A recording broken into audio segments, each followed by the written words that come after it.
Okay, I think it's safe for me to talk now. Um, Somebody told me in my comment section, I don't know when, that my intro gets cut off. So anyway, don't know why. Um, Computers are strange. But anyway, hello, all you beautiful people out there, and welcome to my channel for another Saturday live stream where we make fun of the interpretation of the Bible that I grew up with. And I decided to put that in there because there are different interpretations of the Bible. I mean, basically, you can take the Bible and justify any position.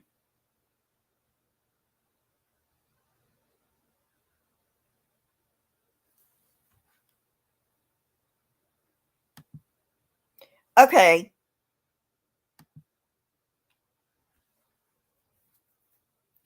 So anyway, all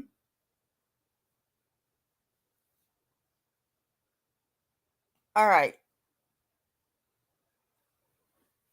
Channel announcement.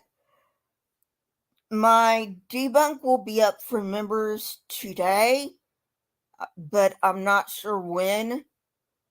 AIG's got a bug up its ass again about using some copyright things.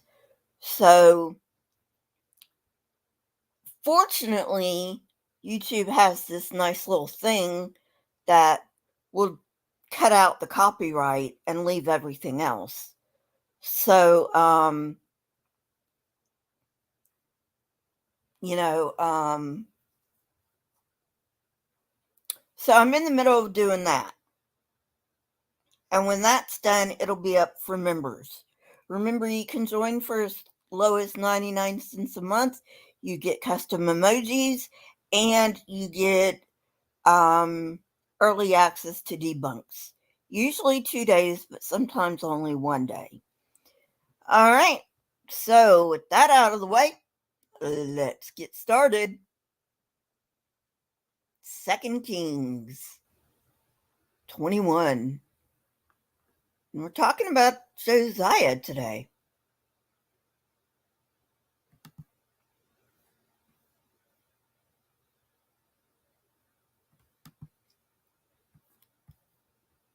Just a minute.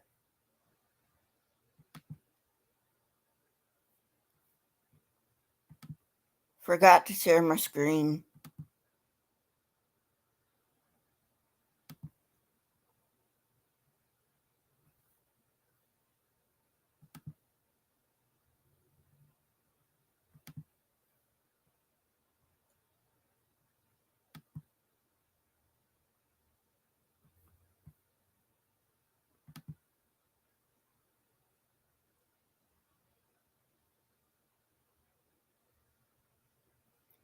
Alrighty.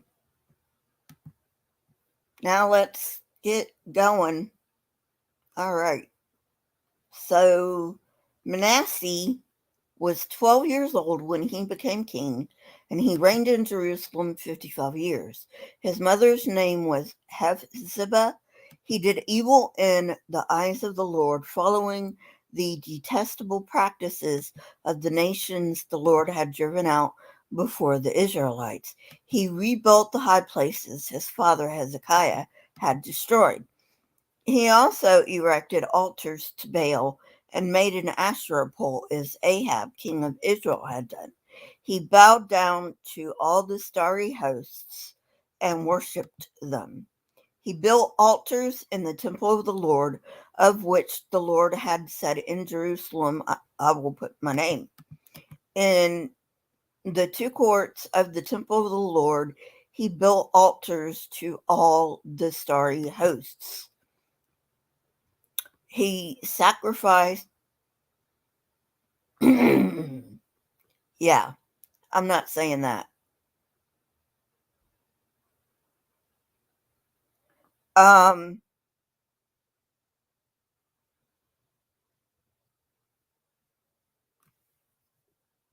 let's see. How do I put this without getting instantly demonetized? Um, he threw someone or something into the fire. That's all I'm gonna say. Practiced divination, sought omens, and consulted mediums and spiritists. He did much evil in the eyes of the Lord, arousing his anger.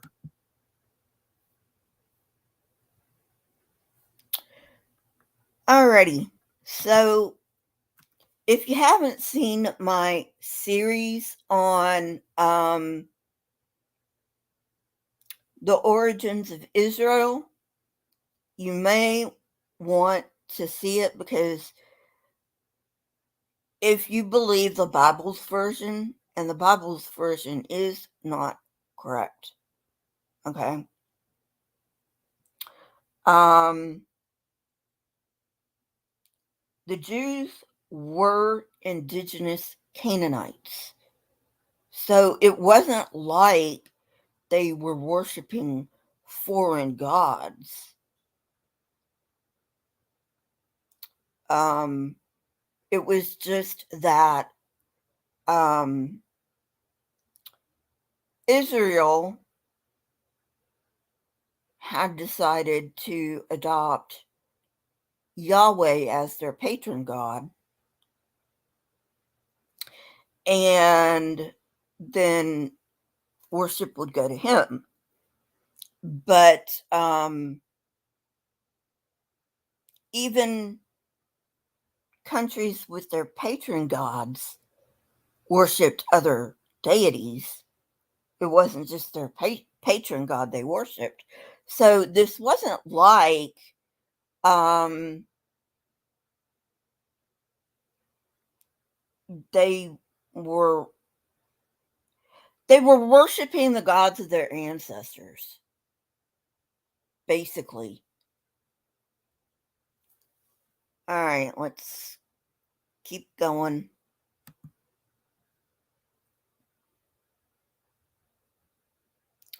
He took the carved Asherah pole he had made and put it in the temple of which the Lord had said to David and to his son Solomon, "In this temple and in Jerusalem, which I have chosen out of all the tribes of Israel, I will put my name forever." Okay, so let's stop there.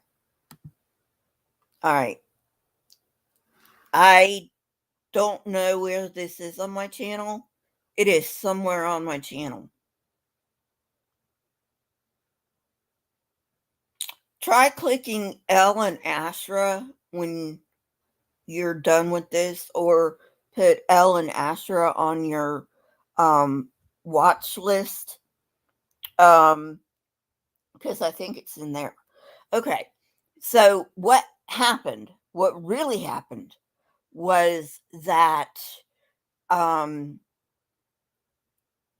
the Israelites initially worshipped El, and then they started worshiping Yahweh. And El had a wife named Asherah. And somehow El and Yahweh got linked together. And so Asherah became Yahweh's wife. But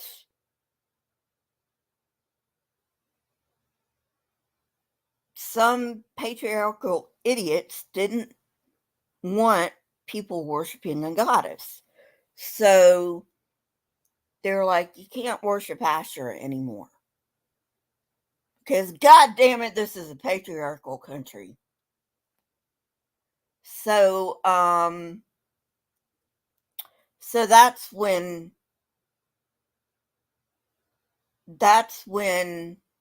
Asherah supposedly faded away, you know.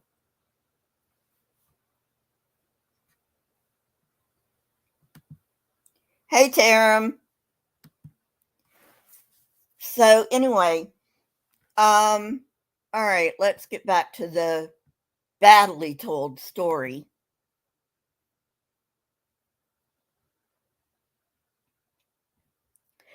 I will not again make the feet of the Israelites wander from the land I gave their ancestors, if only they will be careful to do everything I commanded them and will keep the whole law that my servant Moses gave them. But the people did not listen. Manasseh led them astray, so that they did more evil than the nations the Lord had destroyed before the Israelites.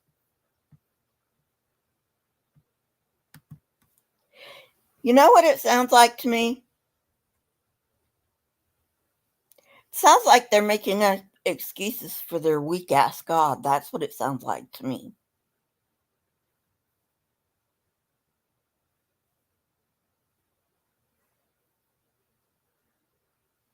Hey, Taram. All right, moving on.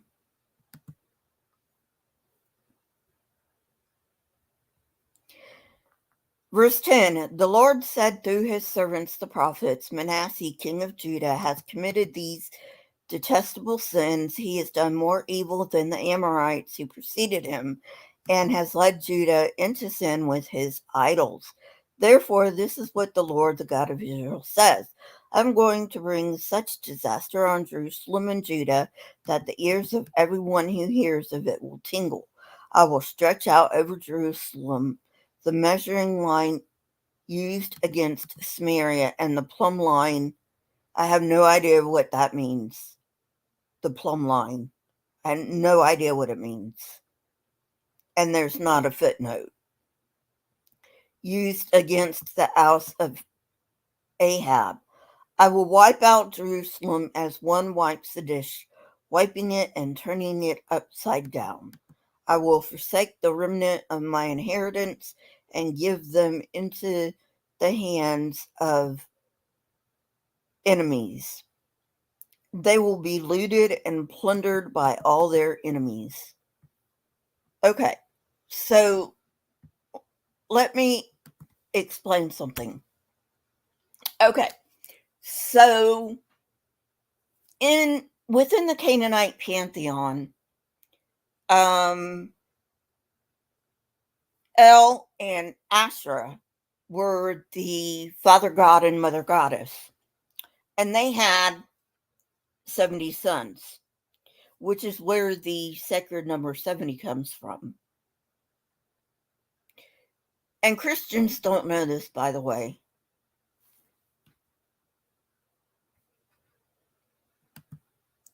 Thank you, Selena. Thank you.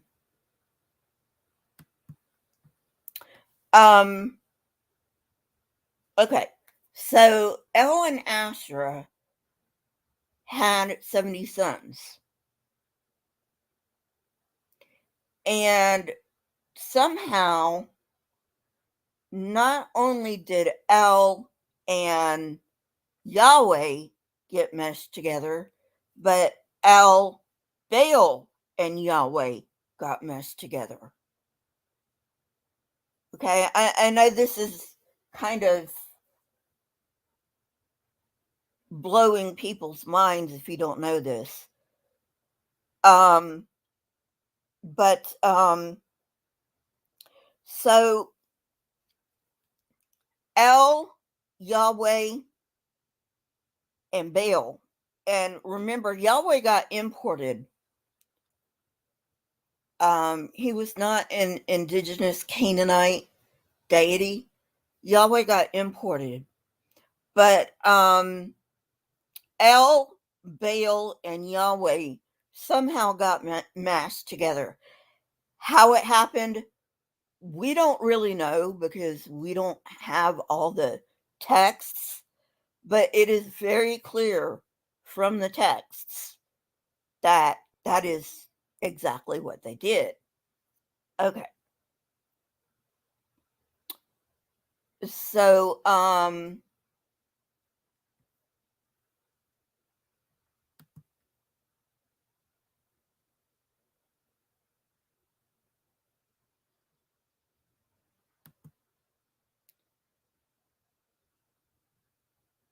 Let me get back here. Okay. Uh, okay. So what happened was El, Father God, um, and Yahweh, like I said, Yahweh overtook Asher, who was El's wife. But, you know, um, Yahweh was also supposed to be a son of El. Okay. So in the Old Testament, and I can't remember where this is exactly. Um, I'll have to find it.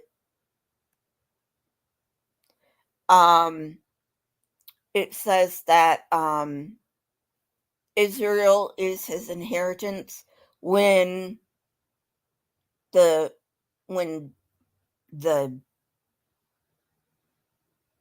lots were cast for the nations or something. Um, Israel was Yahweh's inheritance or something like that. Selena, let me know if you know that verse. Um, so basically, El was dividing the nations for his son, and Israel fell to Yahweh Baal El. I mean, I know it's confusing.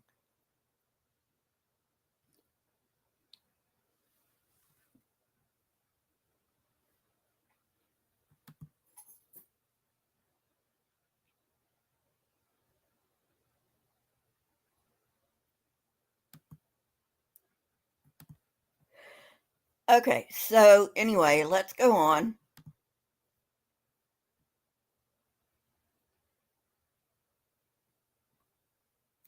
Verse 15. They have done evil in my eyes and have aroused my anger from the day their ancestors came out of Egypt until this day. Moreover, Manasseh also shed so much innocent blood that he filled Jerusalem from end to end, beside the sin that he had caused Judah to commit, so that they did evil in the eyes of the Lord. As for the other events of Manasseh's reign and all he did, including the sin he committed, are they not written in the book of the annals of the kings of Judah? Manasseh rested with his ancestors and was buried in his palace garden in the garden of Uzzah. Ammon, his son, succeeded him as king. Not much commentary for that one, so let's go on to verse 19.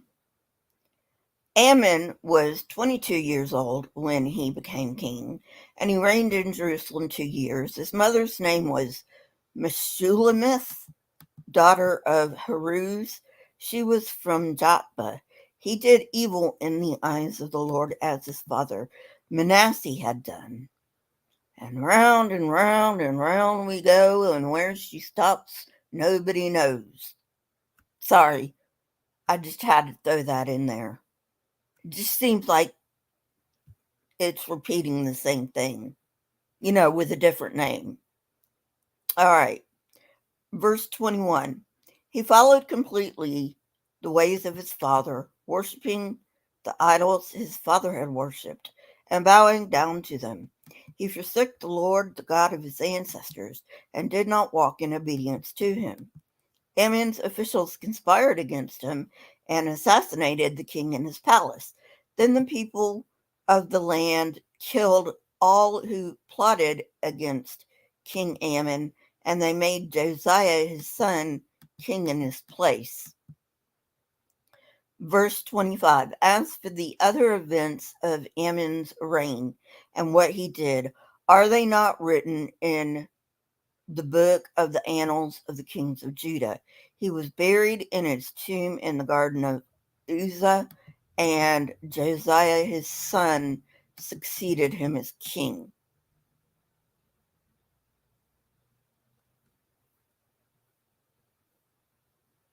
Ah, shit. Hang on.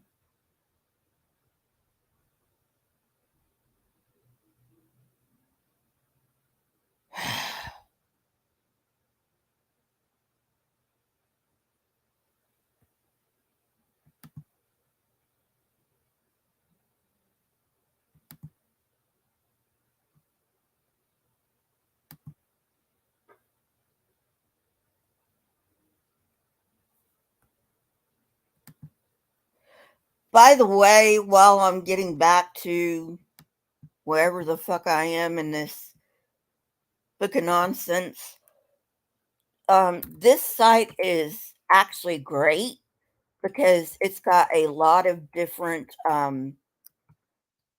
versions and translations in it. And you can, um, like, um,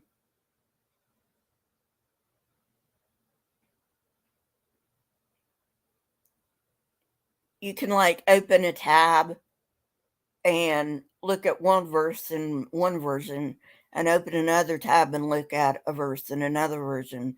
So, I mean, that's helpful, right?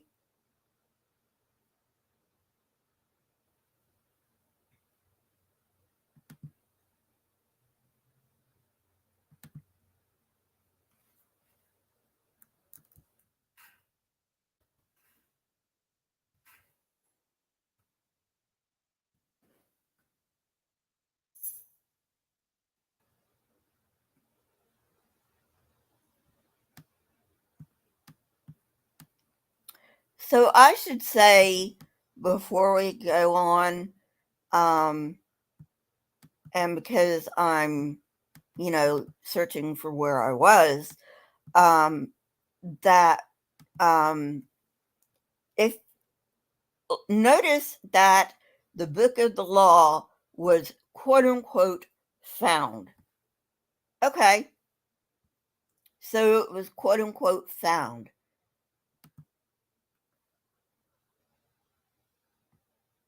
My question is,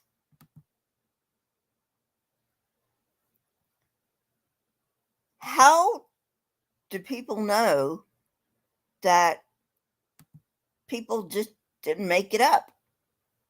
Like right then and there. Oh, King Josiah, we found this scroll. Uh, they're restoring the temple in Jerusalem, okay? And they found the book of the law in quotes. They found the book of the law. Okay, Selena. Um, so anyway, my question is, how do you know they didn't just make it up on the spot? We want these rules,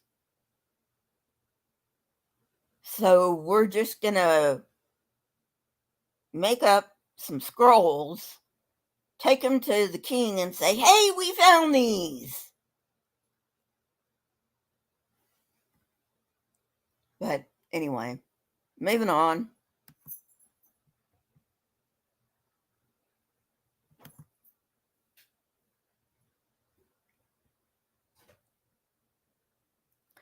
Josiah was 8 years old when he became king, and he reigned in Jerusalem 31 years. His mother's name was Jedida, Jedida, daughter of Adiah. She was from Bozkath. He did what was right in the eyes of the Lord and followed completely the ways of his father David, not turning aside to the right or to the left. In the 18th year of his reign, King Josiah sent the secretary, Shaphan, son of Azaliah, the son of Meshullam, to the temple of the Lord. He said, go up to Hilkiah, the high priest, and have him get ready the money that has been brought into the temple of the Lord, which the doorkeepers have collected from the people.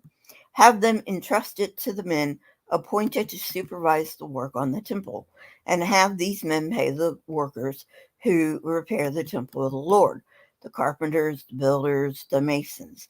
Also have them purchase timber and dressed stone to repair the temple, but they need not account for the money entrusted to them because they are honest in all their dealings. Again, how do you know that? I mean, sure, if Josiah himself picked these people. All right. But I mean, I feel we're missing some context here, which isn't a rare feeling in the Bible. Verse 8, Hilkiah the high priest said to Shaphan the secretary,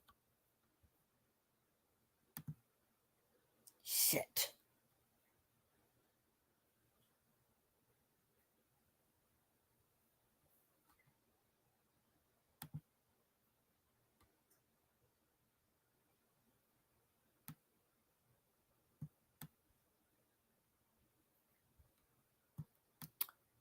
Sorry, guys.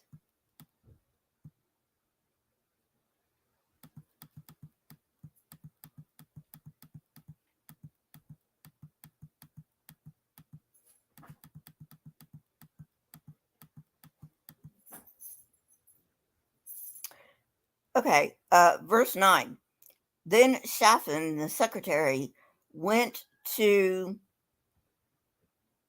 the king and reported to him, your officials have paid out the money that was in the temple of the Lord and have entrusted it to the workers and supervisors at the temple. Then Shaphan the secretary informed the king, Hilkiah the priest has given me a book. Well, it would have been a scroll, but I mean, I'm not going to waste words on that. And Shaphan read from it in the presence of the king. When the king heard the words of the book of the law, he tore his robes. Again, how do you know they just didn't make this shit up on the spot? He gave these orders to Hilkiah the priest. Ahikam,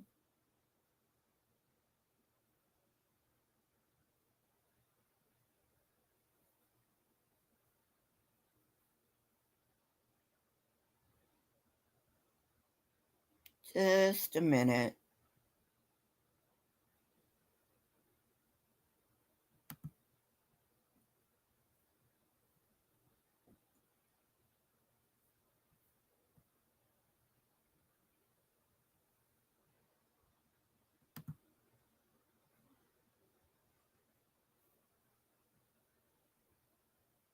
Okay. Ahikam, son of Shaphan, Achbor, son of Micaiah, Shaphan the secretary, and Uzziah the king's attendant. Go and inquire of the Lord for me and for the people and for all Judah about what is written in this book that has been found. Great is the Lord's anger that burns against us because those who have gone before us have not obeyed the words of this book. They have not acted in accordance with all that is written there concerning us. Okay, so I've got a question. Again, I think we're missing some context.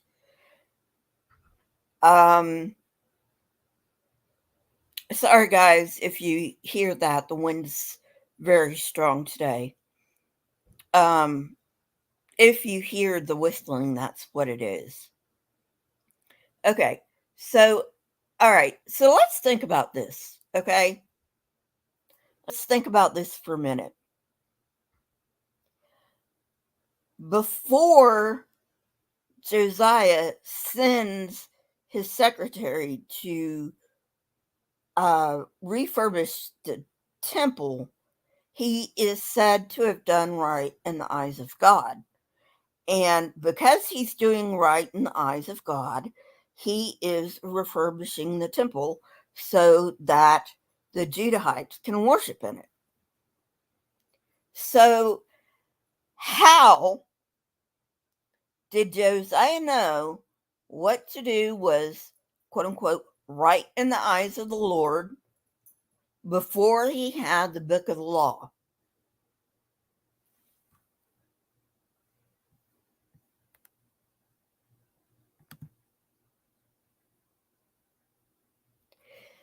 Does this make any sense?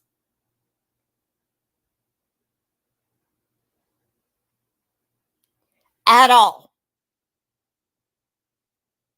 How are you supposed to know what you're supposed to do before you know what you're supposed to do?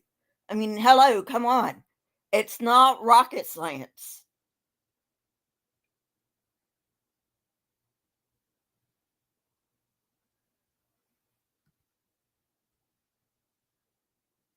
All right, keep going.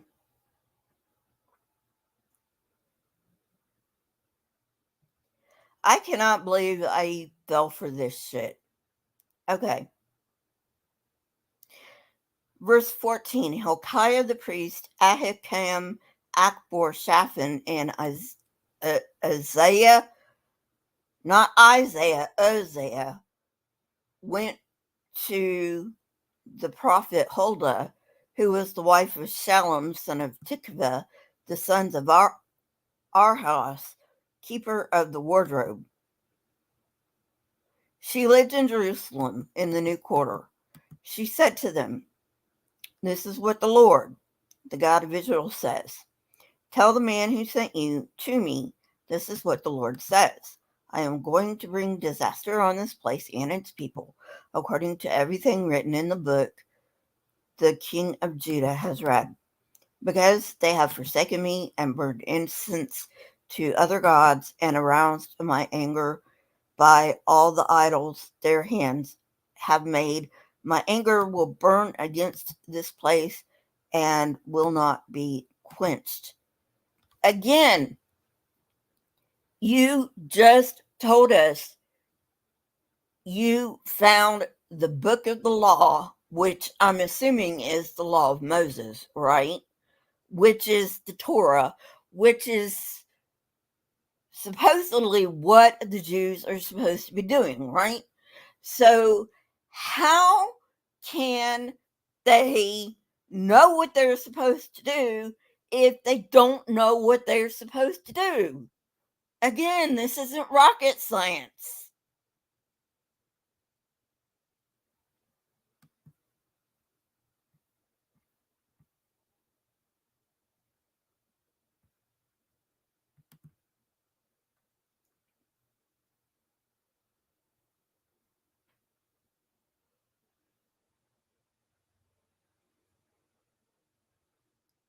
Okay, keep on going.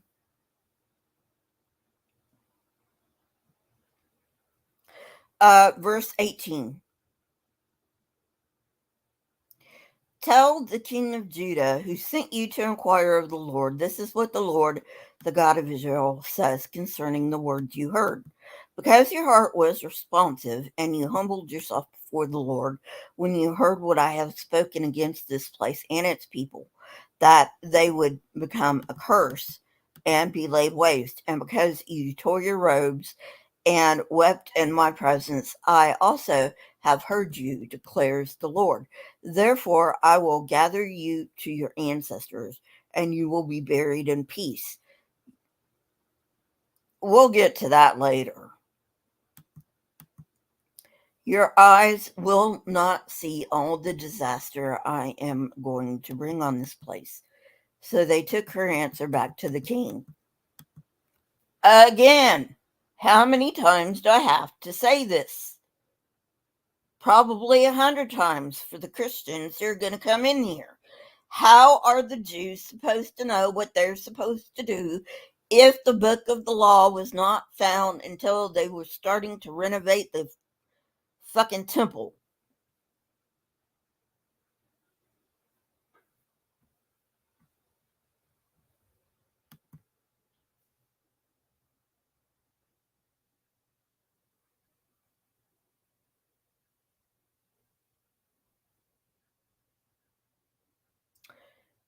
I mean,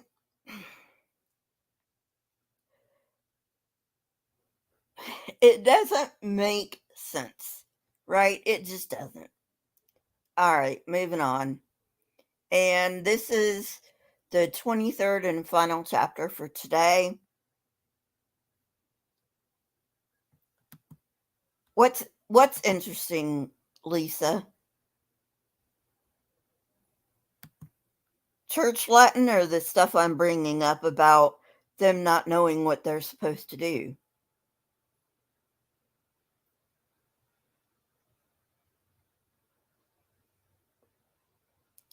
Anyway, it doesn't matter. Let's go on. Let's get through this mess of a. All right.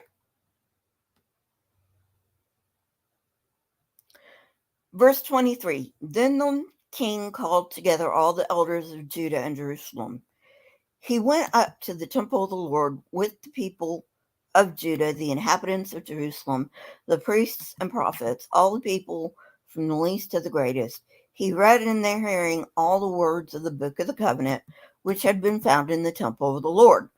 The king stood by the pillar and renewed the covenant in the presence of the Lord, to follow the Lord and keep his commandments, statutes, and decrees with all his heart and soul, thus confirming the words of the covenant written in this book. Then all the people pledged themselves to the covenant. I'm going to say this at least one more time. How can the Jews keep a law they are not aware of? This makes no fucking sense. Verse 4. The king ordered Hilkiah the high priest, the priests next in rank, and the doorkeepers to remove from the temple of the Lord all the articles made for Baal and Asherah and all the starry hosts. He burned them outside Jerusalem in the fields of the Kidron Valley and took the ashes to Bethel. He did away with the idolatrous priests appointed by the kings of Judah to burn incense on the high places of the towns of Judah and on those around Jerusalem. Those who burned incense to Baal, to the sun and moon, to the constellations, and to all the starry hosts. He took the Asherah pole from the temple of the Lord to the Kidron Valley outside Jerusalem and burned it there. He ground it to powder and scattered the dust over the graves of the common people. He also tore down the quarters of the male shrine prostitutes that were in the temple of the Lord, the quarters where women did weaving for Asherah. Verse 8. Josiah brought all the priests from the town of Judah and desecrated the high places. Okay, so you may not know what a high place is. Okay, so a high place is outside the city wall. So basically, Josiah shouldn't have touched those high places. So, okay. So basically, in this day and age, if you got to where you were going, it was like a minor miracle. And I say that in quotes. So,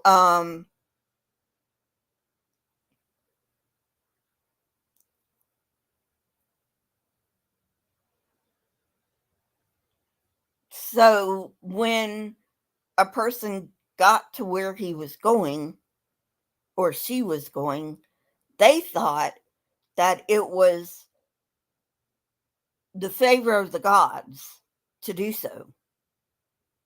And so, in return, they offered sacrifice on the high places outside the city wall. And if there wasn't a high place for a particular god, they made one. Like, duh. So, anyway, moving on.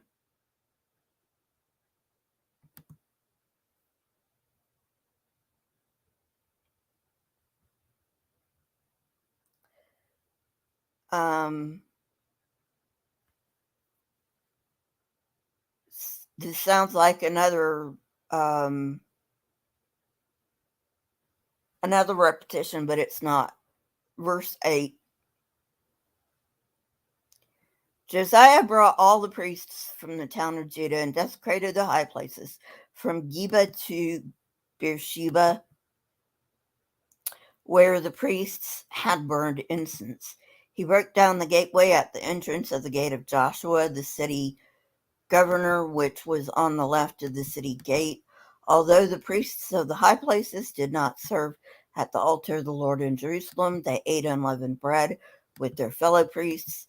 He desecrated Topheth, which was in the valley of Ben Hinnom, so no one could use it to. You can read that because I'm not gonna. Verse 11. He removed from the entrance to the temple of the Lord the horses that the kings of Judah had dedicated to the sun. They were in the court near the room of an official named Nathan Melech. Josiah then burned the chariots dedicated to the sun. Odd. Wasn't the horses' faults. They were dedicated to the sun. Somebody decided to do that for them. Why is there animal cruelty in a perfect, loving book? Oh my fucking God. All right, verse 12. He pulled down the altars the kings of Judah had erected on the roof near the upper room of Ahaz, and the altars Manasseh had built in the two courts of the temple of the Lord. Yeah, you told us already. He removed them from there, smashed them to pieces, and threw the rubble into the Kidron Valley. The king also desecrated the high places that were east of Jerusalem on the south of the hill of corruption, the one Solomon, king of Israel, built for Ashtoreth, the vile goddess of the Sidonians, for Chemosh, the vile god of Moab, and for Molech, the detestable god of Ammon. Verse 14. Josiah smashed the sacred stones and cut down the Asherah poles. How many times are you going to tell us this? Like, if we delete all your repetitions in this chapter, is this chapter going to be like 8 verses long? Verse 14. Josiah smashed the sacred stones and cut down the Asherah poles and covered the sites with human bones. Even the altar at Bethel, the high place made by Jeroboam, son of Nebat, who had caused Israel to sin, even that altar and high place he demolished. He burned the high place and ground it to powder, and burned the Asherah pole also. Then Josiah looked around, and when he saw the tombs that were there on the hillside, he had the bones removed from them and burned on the altar to defile it, in accordance with the word of the Lord proclaimed by the man of God who foretold these things. The king asked, "What is that tombstone that I see?" The people of the city said, "It marks the tomb of the man of God who came from Judah and pronounced against the altar of Bethel the very things you have done to it." "Leave it alone," he said. Oh, wow. Such a surprise. I'm so surprised. "Don't let anyone disturb his bones." So they spared his bones and those of the prophets who had come from Samaria. Just as he had done at Bethel, Josiah removed all the shrines at the high places that the kings of Israel had built. Blah, blah, blah. Verse 20, Josiah Okay. That's like cruel and unusual punishment. All the priests of those high places on the altars and burned human bones on them. Then he went back to Jerusalem. Okay. May I point out that as far as I know, Josiah would have been around. He came to power when he was 8 years old. So let's say it took a year to find the scroll that the book of the law was written on, quote unquote, find. Okay. So then he would be 9. So, okay. So he would be a pre adolescent. Okay. Who in chat thinks that this is just a pre adolescent tantrum? 1 for yes, 2 for no. Verse 21. The king gave this order to all the people: celebrate the Passover to the Lord your God, as it is written in this book of the covenant. Neither in the days of the judges who led Israel, nor in the days of the king of Israel and the kings of Judah had any such Passover been observed. But in the 18th year of King Josiah, this Passover was celebrated to the Lord in Jerusalem. Furthermore, Josiah got rid of the mediums and spiritists, the household gods, the idols, and all the other detestable things seen in Judah and Jerusalem. This he did to fulfill the requirements of the law written in the book that Hilkiah the priest had discovered in the temple of the Lord. Neither before nor after Josiah was there a king who liked him, who turned to the Lord as he did, with all his heart and all his soul and all his strength, in accordance with the law of Moses.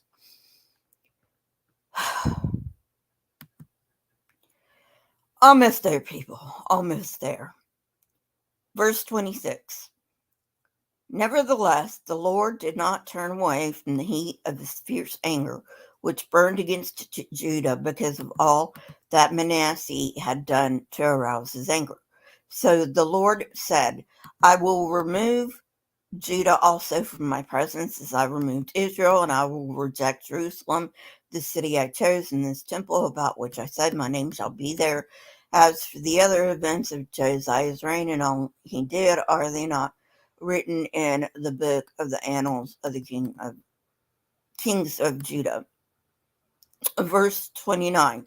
While Josiah was king, Pharaoh Necho, king of Egypt, went up to the Euphrates River to help the king of Assyria. King Josiah marched out to meet him in battle, but Necho faced him and killed him at Megiddo. Now, remember what I wanted you to remember.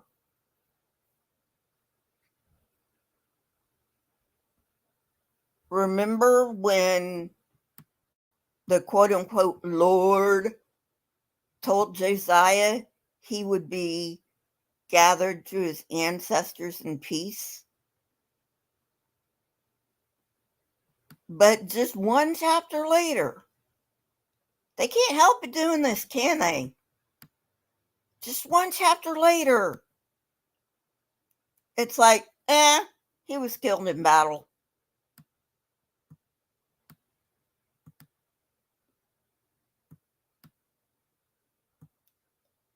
I mean, come on, people.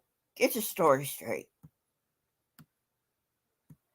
I mean, whoever edited this was a really, really bad editor. I mean, really bad.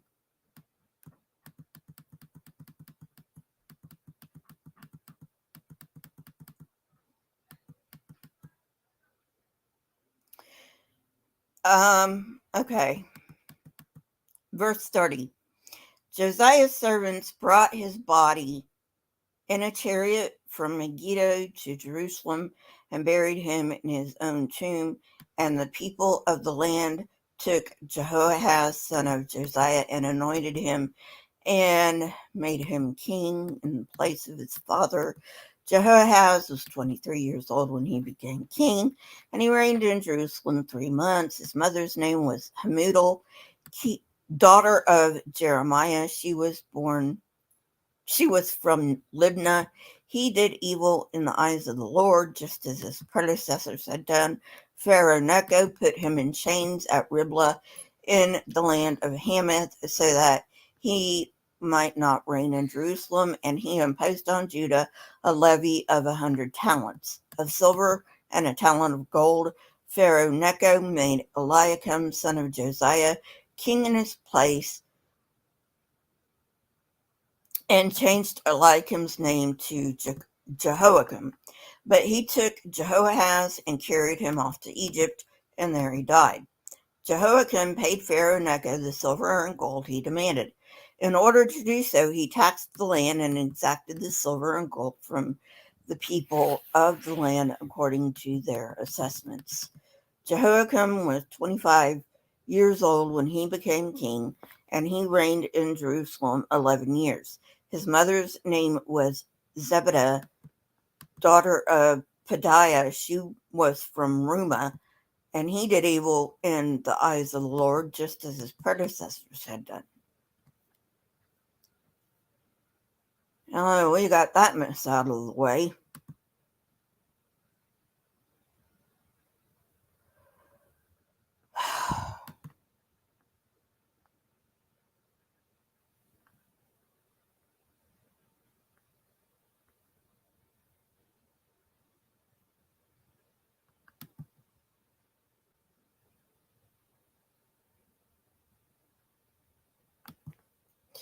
Yeah, Lisa, I wouldn't recommend it either. And I don't even have a grandson. Hell, I don't even have a son.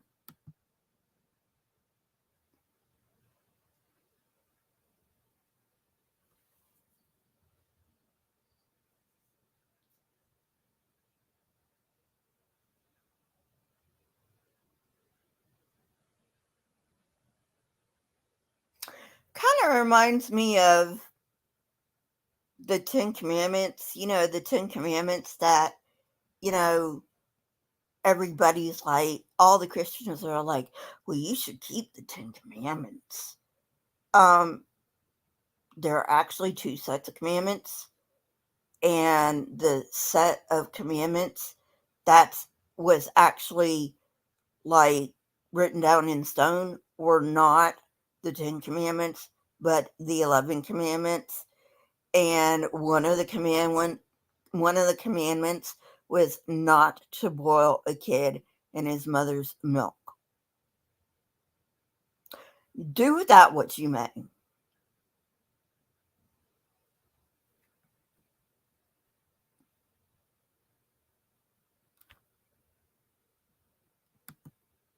Exactly, Taram.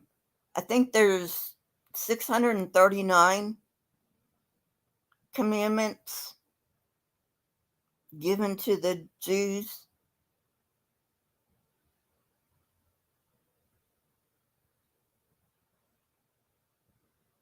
But anyway,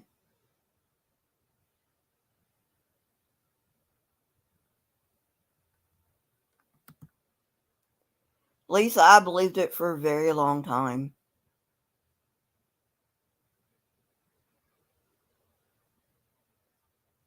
I believed this shit for a very long time.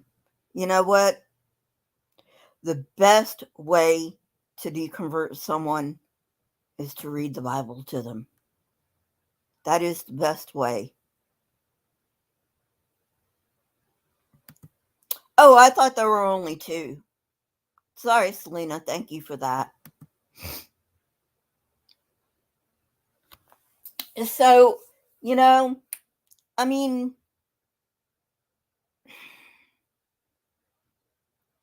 do I really have to say anything more?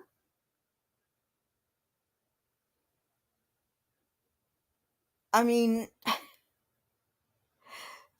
just that little bit of the Old Testament rips it to shreds. And I don't think that's the first time I've said that. I think I've said that before.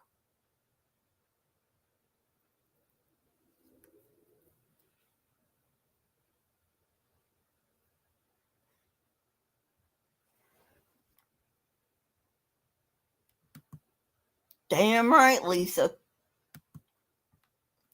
So, I'm like, before I actually read the Bible, okay, so I grew up in a fundamentalist church, right? So, what they do in a fundamentalist church is they never ever, ever read the Bible from Genesis 1:1 to Revelation 22, whatever it is. Never. And this is why. This is why. They use eisegesis, which is they pick some verses over here and pick some verses over here, tie them together.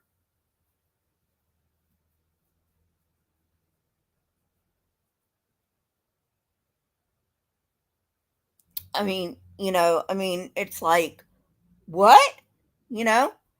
And then tomorrow, my beautiful little peeps, I've already ruined it in the title, so I might as well go ahead and tell you, since I've already ruined it for you. We are going to find out why Jesus was not the sacrificial lamb. Won't that be great?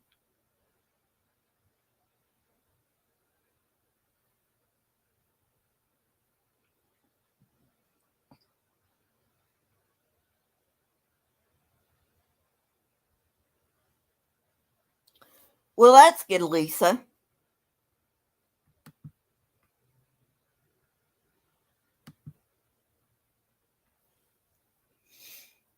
And I don't think I covered this when I covered Leviticus. So, but it is in Leviticus. The sacrificial lamb is in Leviticus. But it's not. We'll get into that tomorrow.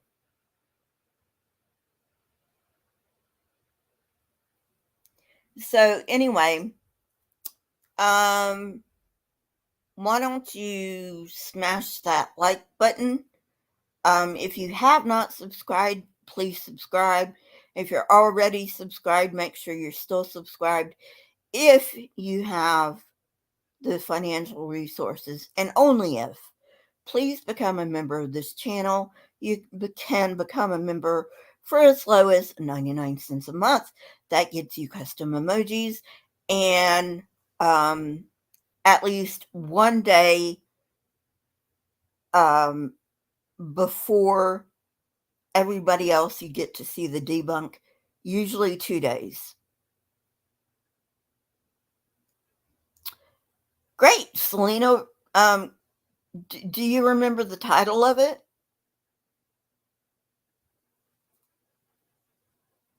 Well, aside from the fact that he only stayed dead like a day and a half, because he died like on Friday at 3, according to the Bible, and he rose Sunday morning, so it wasn't even 3 days.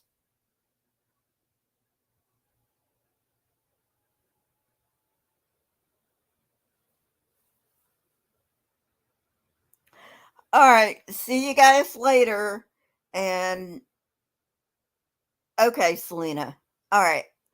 Have fun with the rest of your day or night, wherever you are. And I will catch you tomorrow. Bye.